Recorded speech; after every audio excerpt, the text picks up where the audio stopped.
যে কোনো ধরনের ডায়রিয়া, ম্যালেরিয়া যে কোনো রোগ হোক তাকে একটা কমন ওষুধ সাজেস্ট করে দেওয়া হয় প্যারাসিটামল।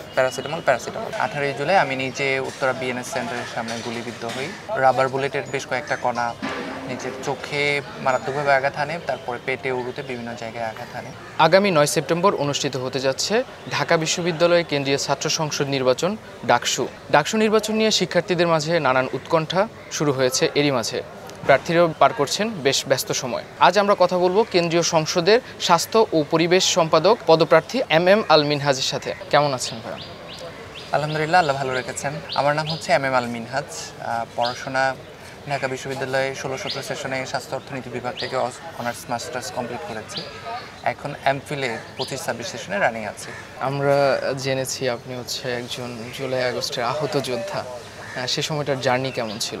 আমি মাস্টার্স যখন চলমান এবং মাস্টার্স শেষ করার পরপরই ওই সময়টাতে আমি বাংলাদেশের অন্যতম শ্রেষ্ঠ বিদ্যাপীঠ তামিলুল মিল্লাত কামিল মাদ্রাসা, সেখানকার ছাত্র সংসদের ভিপির দায়িত্বে ছিলাম।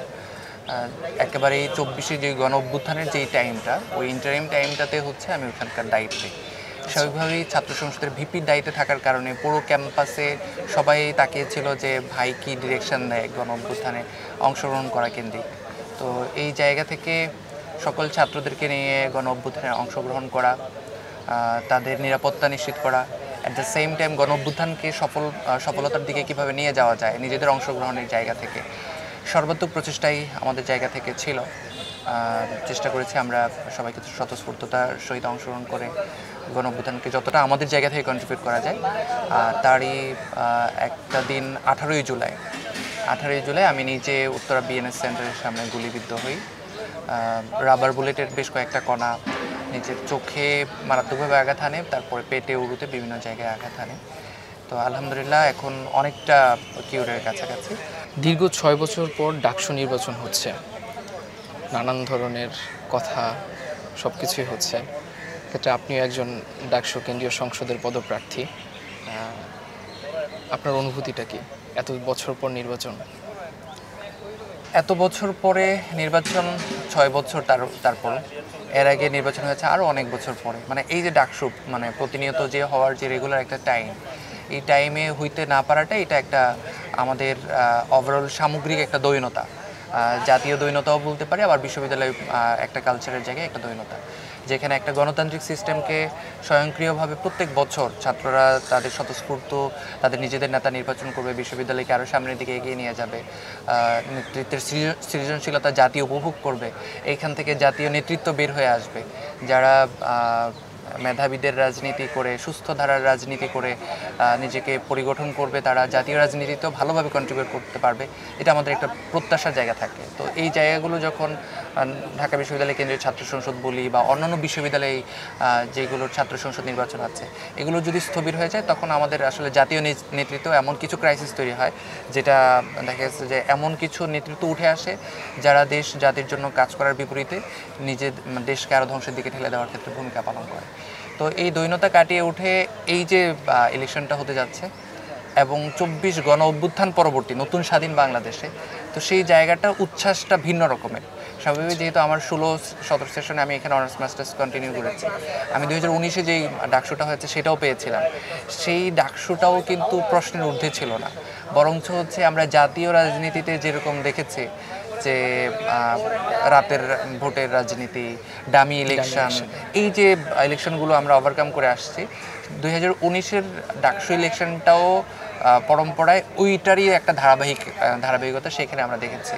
ভোট কারচুপি হয়েছে, ভোট ডাকাতি হয়েছে, আগের রাতেই ভোট হয়ে গেছে, এরকম লাইন দাঁড় করানো হয়েছে, সেই লাইন শেষ হচ্ছে না, এই ধরনের একটা সিচুয়েশন কিন্তু হচ্ছে আমরা 2019-এর ইলেকশনে দেখেছি। কিছু কিছু জায়গায় ছাত্ররা প্রতিবাদ করেছে। তো সেই যে একটা বাজে সংস্কৃতির মধ্য দিয়ে আমরা বের হয়ে আসছি, আশা করতেছি 24 গণ অভ্যুত্থান পরবর্তীতে এইবার 2025-এ যে ইলেকশনটা হতে যাচ্ছে সেটা খুবই ফেয়ার এবং স্বচ্ছতার সহিত একটা রাজনীতি হবে, যেটার উচ্ছ্বাস এখনো পর্যন্ত প্রত্যেকটা রাজনৈতিক দল, সেটা ছাত্রদল, শিবির, বাকশাস বা প্রত্যেকেই তাদের স্বতঃস্ফূর্ততার সহিত এখনো পর্যন্ত অংশগ্রহণ করছে এবং তাদের গণসংযোগ ছাত্রদের দৃষ্টি আকর্ষণ করা, এই ধরনের অ্যাক্টিভিটিসগুলো তারা ক্যাম্পাসে একটা পজিটিভ কম্পিটিশন এটা ধরে রাখছে। এটা আমাদের জন্য অনেক বেশি উচ্ছ্বাসের, আবেগের, প্রত্যাশার। সেই প্রত্যাশাটা নিশ্চয়ই আমার মধ্যেও আছে। আপনি হচ্ছে ডাকসুর কেন্দ্রীয় ছাত্র সংসদের স্বাস্থ্য পরিবেশ বিষয়ক সম্পাদক। আপনি এই পদের দাঁড়ানোর পেছনের গল্পটা কি? দেখেন, আসলে যারা এখানে কম্পিটিশনে দাঁড়াচ্ছে প্রত্যেকেরই ভিন্ন ভিন্ন ক্যালকুলেশন আছে। ভোটের রাজনীতির ক্যালকুলেশনটা আরও অনেক বেশি জটিল। মানুষের কাছে রিচ করতে হয়, মানুষের কাছে তার ম্যান্ডেট উপস্থাপন করতে হয়, তার ম্যানিফেস্টো মানুষের কাছে ক্লিয়ার করতে হয় যে হ্যাঁ, আমি আপনাদের জন্য একজন লায়াবল পারসন, আমি আপনাদেরকে এই চেঞ্জগুলো দিতে পারবো।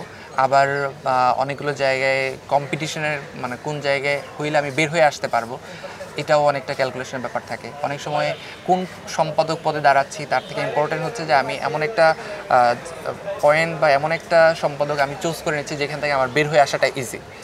কেন? কারণ সম্পাদকের যেই আমি মানুষের কাছে ইশতেহারটা দিব, তার থেকে গুরুত্বপূর্ণ হচ্ছে আমি ছাত্রদের জন্য কাজ করার সুযোগটা পাওয়া। আমি যে কোনো একটা সম্পাদক পদে বা সদস্য পদে দাঁড়ায়ও যদি আমি জয়ী হয়ে আসতে পারি, বের হয়ে আসতে পারি, তাহলে আমি ছাত্রদের জন্য কাজ করার একটা অফুরন্ত স্পেস পাবো। আমার নিজের ভিতরে যে ক্যালিবারটা আছে, যে ক্রিয়েটিভিটি আছে, যে স্পৃহা আছে, সেটা আমি ছাত্রদের জন্য ঢেলে দিব। এই যে জায়গাটা, এই জায়গাটা নিশ্চিত করারও একটা ব্যাপার আছে।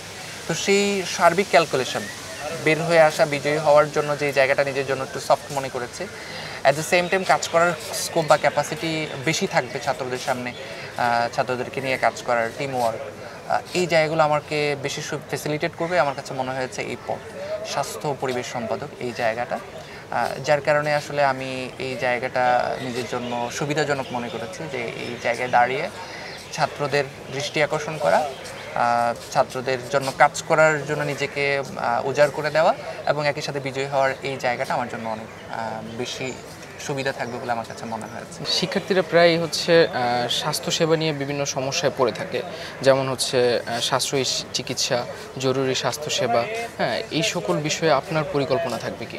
আমার স্বাস্থ্য পরিবেশ সম্পাদকের জায়গায় ইশতেহার, যতটুকু ইশতেহার আমি রিটেন বা মৌখিক বলবো, তার থেকে গুরুত্বপূর্ণ হচ্ছে যে আমার ছাত্রদের প্রতি দায়বদ্ধতা, সততার সহিত কাজ করতে পারা। তো তারপরেও অবশ্যই ছাত্রদের সামনে তো ইশতেহার কিছু উল্লেখ না করলে ছাত্র বুঝবে না যে আসলে আমাদের কাজ করার পরিকল্পনাটা কী। সেই জায়গা থেকে নিশ্চয়ই আমার কিছু পরিকল্পনা আছে। ঢাকা বিশ্ববিদ্যালয়ে বাংলাদেশের একেবারে বলা চলে যে হৃৎপিণ্ডের জায়গা, সেটা বাংলাদেশের রাজনৈতিক জায়গায় বলি, সংস্কৃতির জায়গায় বলি, শিক্ষার জায়গায় বলি, সকল কিছুর লিড দেয় হচ্ছে মূলত ঢাকা বিশ্ববিদ্যালয় থেকে। তো সেই জায়গা থেকে ঢাকা বিশ্ববিদ্যালয়ের ছাত্ররা যেই স্বাস্থ্য সুবিধাটা পাওয়ার কথা, যে একজন মানুষ পড়াশোনা করার জন্য তাকে সুন্দর স্বাস্থ্যের অধিকারী হওয়া লাগে, তাকে সুন্দর পরিবেশ যদি তাকে না নিশ্চিত করা যায়, তাহলে তার এটা মানসিকভাবে অনেকভাবে পিছিয়ে দেয়। মানসিক স্বাস্থ্য বলেও একটা ব্যাপার আছে, সেটা আবার পরিবেশের সাথে রিলেভেন্ট, যার কারণে এই যে স্বাস্থ্য পরিবেশ, এটা ছাত্রদের জন্য এনশিওর করাটার জায়গায় ঢাকা বিশ্ববিদ্যালয় অনেকটা পিছিয়ে আছে। আমি এই সম্পাদক পদটা চুজ করার পিছনে আমাকে যে জায়গাটা সবচেয়ে বেশি অ্যাট্রাক্ট করেছে, যে এই জায়গাটা কাজ করার ক্যাপাসিটিটা অনেক বেশি। কেন? ঢাকা বিশ্ববিদ্যালয়ে একটা হেলথ সেন্টার আছে, যেখানে এর আগে অনেক ট্রল হয়েছে এটা নিয়ে, যে কোনো রোগীর জন্য গেলে, সেটা জ্বর হোক, মাথা ব্যথা হোক, পেট ব্যথা হোক, মানে যে কোনো ধরনের ডায়রিয়া, ম্যালেরিয়া, যে কোনো রোগ হোক, তাকে একটা কমন ওষুধ সাজেস্ট করে দেওয়া হয়, প্যারাসিটামল। ঠিক আছে, মানে এই যে জায়গা, এবং সেখানে কোয়ালিফাইড ডাক্তার পাওয়া যায় না, নার্স পাওয়া যায় না, আধুনিক কোনো মেডিকেল চেক আপের কোনো ব্যবস্থা নাই, এবং ইমার্জেন্সি যদি হচ্ছে কোনো মানে হঠাৎ করে কোনো একটা ছাত্র, এই যে এখন রানিং স্টুডেন্ট ভোটার এখানে এনশিওর করা হচ্ছে 39,775 জন, এই যে হিউজ পরিমাণ একটা ক্রাউড ম্যান পাওয়ার আমাদের এখানে স্টুডেন্ট আছে, তাদের যে কেউ যে কোনো সময় অসুস্থ হতে পারে, তাদের ইমার্জেন্সি যে স্বাস্থ্য সুবিধা, সেটাও কিন্তু আমাদের বিশ্ববিদ্যালয়ে খুব ভালো কোনো সুবিধা নাই। এই যে একটা দৈনতা, অবহেলার মধ্য দিয়ে যাচ্ছে, সেই জায়গা থেকে আমার কাছে মনে হয় যে একজন বিজয়ী প্রার্থী যদি চায় প্রশাসনের সাথে সমন্বয় করে, এটা খুব ইজিলি সলভ করা যায়। আবার অনেক ভলান্টারিলি, অনেক মানে হেলথ সেন্টার বা হচ্ছে মেডিকেলের সাথে সমন্বয় করে ছাত্রদের এই সুবিধাগুলো কিন্তু ভলান্টারিলিও সমন্বয় করা সম্ভব। সেটা হইতে পারে যে একটা মেডিকেল ক্যাম্প সেখানে নাক কান গলা বা হচ্ছে ডেন্টাল অথবা হচ্ছে ইমার্জেন্সি যে কোনো ফুল মেডিকেল বডি চেক আপ, এই জায়গাগুলো প্রতি 3 মাস অন্তর অন্তর বা 1 মাস 2 মাস অন্তর অন্তর চাইলে এগুলো ভলান্টারি স্পন্সর্ড এগুলো ম্যানেজ করা সম্ভব। যদি একজন বিজয়ী প্রার্থী চায় সেগুলো করতে পারবে। তো আমার জায়গা থেকে নিশ্চয়ই আমাদের ঢাকা বিশ্ববিদ্যালয়ে যে মেডিকেল হেলথ সেন্টার আছে সেটাকে আধুনিকীকরণ করা, ছাত্রদের দৌড়গোড়ায় প্রত্যেকটা হলে হলে অন্ততপক্ষে যে কমন মেডিসিনগুলো আছে সেই মেডিসিনগুলো যেন এখানে পাওয়া যায়। এখন একটা হলে কেউ একজন মেডিসিন কিনতে গেলে নাপা বা হচ্ছে এই প্যারাসিটামলের বাইরে কোনো আধুনিক চিন্তা করতে গেলে তাকে দেখা যায় মেডিকেলের বাহিরের কোনো এরিয়াতে যাওয়া লাগতেছে বা অনেক দূর দূরান্ত থেকে তাকে এই সুবিধাটা ভোগ করা লাগতেছে। কিন্তু এত ছাত্র প্রত্যেকটা হলে এরকম 2000 3000 4000 ছাত্র আছে, এটা দিয়ে তো একটা স্বাভাবিক একটা ফার্মেসি এখানে যে কাউকে অফার করলে সে এখানে এসে নিজেও কিছু ইনকাম হবে, ছাত্ররা এই সুবিধাটা পেয়ে যাবে। তো এইরকম জায়গাগুলো আমার নিশ্চিত করার জন্য আমার আপ্রাণ প্রচেষ্টা থাকবে। আরেকটা সুবিধা হচ্ছে ঢাকা বিশ্ববিদ্যালয়ে নাম কাওয়াস্তে আছে, সেটা হচ্ছে হেলথ ইন্স্যুরেন্স, যেটাকে বলা হয় ক্যাটাস্ট্রফিক হেলথ এক্সপেন্ডিচার। যে হঠাৎ করে আমি মেজর কোনো ডিজিজে এফেক্টেড হইলাম, যেই ডিজিজের জন্য আমার দেখা গেছে যে লাখ 2 লাখ 5 লাখ 10 লাখ টাকা লেগে যেতে পারে। হঠাৎ করে আমার এত কষ্ট বেয়ার করতে গিয়ে আমার জমি জমা বিক্রি করা লাগতেছে, আমার পরিবার একেবারে অসহায়তার জায়গায় চলে যাচ্ছে। এই জায়গাটা ওভারকাম করার ওয়েটা হচ্ছে হেলথ ইন্স্যুরেন্সের সুবিধাটা নিশ্চিত করা। তো হেলথ ইন্স্যুরেন্স ঢাকা ইউনিভার্সিটিতে প্রশাসনিকভাবে রানিং করা হলেও ছাত্ররা এটার ব্যাপারে খুব ওয়েল কনসিয়াস না, এবং ছাত্ররা এই সুবিধাটা কীভাবে নিতে হয় সেই জায়গাটা তাদের বোধগম্য না, তাদের দোরগোড়ায় এখনও পর্যন্ত ক্লিয়ার না। তো সেই জায়গা থেকে আমার কাছে মনে হয় যে এটা খুবই ইজি একটা ওয়ে যে একজন প্রার্থীদের জায়গা থেকে চাইলে এই সুবিধাগুলোকে সহযোগীকরণ করা যায় ছাত্রদের কাছে। তো আমার এখনও পর্যন্ত প্ল্যান পরিকল্পনা যে ছাত্রদেরকে এই সুবিধাগুলো আমি আমার সর্বোচ্চটুকু দিয়ে তাদের সুস্বাস্থ্য নিশ্চিত করার জন্য, তাদের পড়াশোনার জন্য, এই যে মানসিক স্বাস্থ্য নিশ্চিত করার জন্য। আপনি জেনে থাকবেন যে ডেভেলপড কান্ট্রিগুলোতে ফিজিক্যাল হেলথ থেকে মেন্টাল হেলথকে সবচেয়ে বেশি প্রায়োরিটি দেওয়া হয় এবং এটার জন্য রেগুলার কাউন্সিলিংয়ের ব্যবস্থা হয়। তো আমাদের ইউনিভার্সিটিতে এমন কিছু কনজাস্টেড সিস্টেমের মধ্যে দিয়ে আমাদের যাইতে হয়, ছাত্ররা প্রায়শই ফ্রাস্ট্রেটেড হয়ে যাচ্ছে। আমাদের কাছে এই ধরনের নিউজ আসে যে মেন্টালি ফ্রাস্ট্রেটেড হয়ে স্ট্রেস সহ্য করতে না পারে সে সুইসাইড করার জন্য অ্যাটেম্প্ট নিচ্ছে। এই যে জায়গাগুলো এগুলো ওভারকাম করার ওয়ে হচ্ছে একটা কাউন্সিলিং সেন্টার এস্টাবলিশ করা।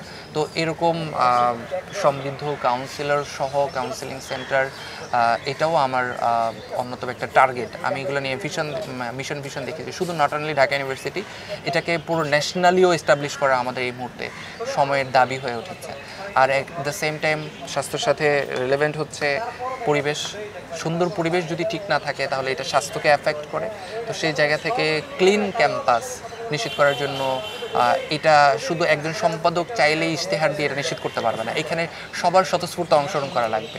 তো সবাইকে কিভাবে পলিথিন মুক্ত, প্লাস্টিক মুক্ত ক্যাম্পাস নিশ্চিত করা যায়, কিভাবে ময়লা আবর্জনা মুক্ত ক্যাম্পাস নিশ্চিত করা যায়, সেটার জন্য সবার ভিতরে কীভাবে এই ভলান্টারি কনসিয়াসনেস কীভাবে ইনক্রিজ করা যায়, সেই জন্য যদি প্রয়োজনে neat and clean green club করা লাগে সেটা আমরা করব, বা আমার জায়গা থেকে সেই ইশতেহারের প্রতিজ্ঞা থাকবে।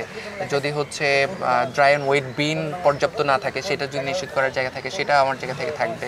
যদি সবুজায়ন করার জায়গাটা থাকে, যেরকম আমাদের ইউনিভার্সিটির অনেক জায়গায় ঘাসগুলো নষ্ট হয়ে যায়, সেটা হাকিম চত্বর হোক, টিএসসি বা এই যে জায়গাগুলো, অথবা অনেক জায়গায় গাছগুলোকে কর্তন করে ফেলা হয়েছে, সেই জায়গায় নতুন করে বৃক্ষ রোপণ করার যে জায়গাগুলো, এই জায়গাগুলো ছাত্রদেরকে কীভাবে স্বতঃস্ফূর্ত এঙ্গেজ করা যায় আমার জায়গা থেকে প্রশাসনের সাথে সমন্বয় করে এই প্রতিশ্রুতিগুলো আমি এখনও পর্যন্ত নিয়েছি। এর বাইরে গিয়ে কমনলি তো অবশ্যই একজন প্রার্থী হিসেবে, ছাত্রদের প্রতিনিধি হিসেবে আমার চেষ্টা থাকবে ছাত্রদের নিয়মিত পরামর্শ নেওয়া এবং সেই পরামর্শের আলোকে যেগুলো ফিজিবল সেগুলো বাস্তবায়নের জন্য আপ্রাণ প্রচেষ্টা আমি আমার জায়গা থেকে করে যাব। ধন্যবাদ আপনাকে আমাদেরকে সময় দেওয়ার জন্য। ধন্যবাদ আপনাদেরকেও। আপনাদের মাধ্যমে জনগণ বা ছাত্রদের কাছে আমার এই প্রস্তাবগুলো নিশ্চয়ই ছাত্রদের ভালো লাগলে ছাত্ররা তাদের প্রতিনিধি সিলেকশন আমাকে এগিয়ে রাখবে বলে আমি দৃঢ়ভাবে বিশ্বাস করি। সুন্দর বিজয়ের পক্ষে যারা ছাত্রদের হয়ে কাজ করবে তাদেরই বিজয় হোক সেই কামনা আজকের মতো আপনাদেরকে ধন্যবাদ জানিয়ে শেষ করছি।